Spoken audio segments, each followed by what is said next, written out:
1. Sejarah pendidikan Islam Ahmadiyah di Indonesia. Sejarah pendidikan Islam Ahmadiyah di Indonesia dimulai pada tahun 1925 ketika Maulana Rahmat Ali tiba di Tapak Tuan, Aceh dan mendirikan gerakan Ahmadiyah dengan 13 pengikut. Pendidikan yang diberikan oleh Jamaat Ahmadiyah Indonesia atau JAI dan Gerakan Ahmadiyah Lahore atau GAI meliputi pendidikan umum dan agama. Pendidikan agama terdiri dari 3 tingkat.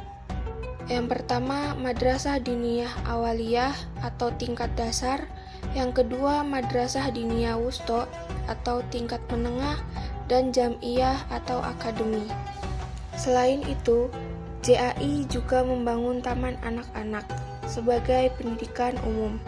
Pendidikan Ahmadiyah di Indonesia juga melibatkan pendirian Yayasan PIRI Perguruan Islam Republik Indonesia pada tahun 1947 yang berfungsi sebagai wadah pendidikan umum dan agama.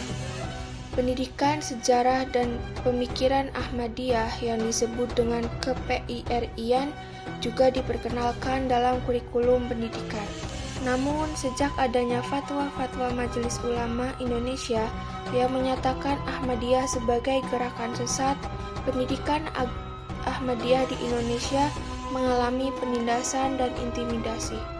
Penyerangan terhadap Jamaat Ahmadiyah terjadi di berbagai daerah, seperti Manislor, Makassar, Lombok, dan Parung Bogor. Dalam sejarah pendidikan Islam Ahmadiyah di Indonesia, berbagai tokoh penting berperan seperti Maulana Rahmat Ali yang ditugaskan sebagai muballigh di Pakistan Timur pada tahun 1950.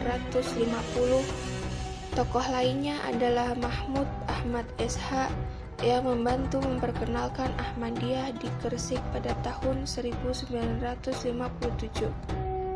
Materi selanjutnya yaitu corak dan praktik pendidikan Islam Ahmadiyah di Indonesia.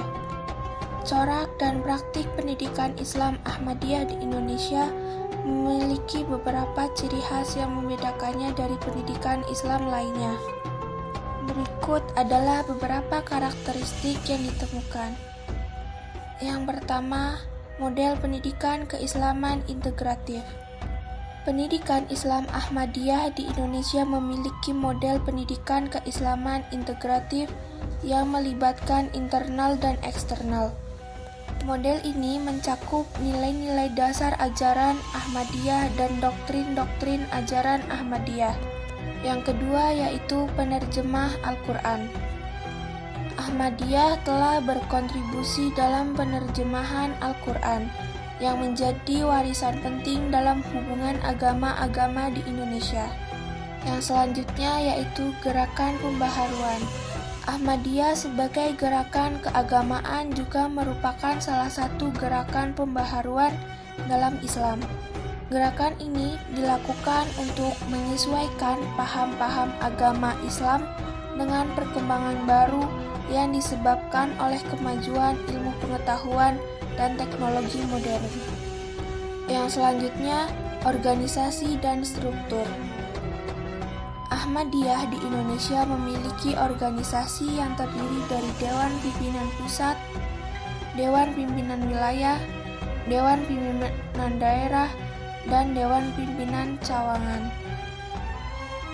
Struktur ini membantu dalam pengembangan dan pengelolaan organisasi. Dan yang terakhir yaitu pola asuh dalam pendidikan agama. Ahmadiyah juga memiliki pola asuh dalam pendidikan agama Islam yang diterapkan pada anak-anak dan keluarga Jamaah Ahmadiyah Indonesia. Pola asuh ini memuat ajaran-ajaran Islam yang berkaitan dengan ibadah, keimanan, dan akhlak.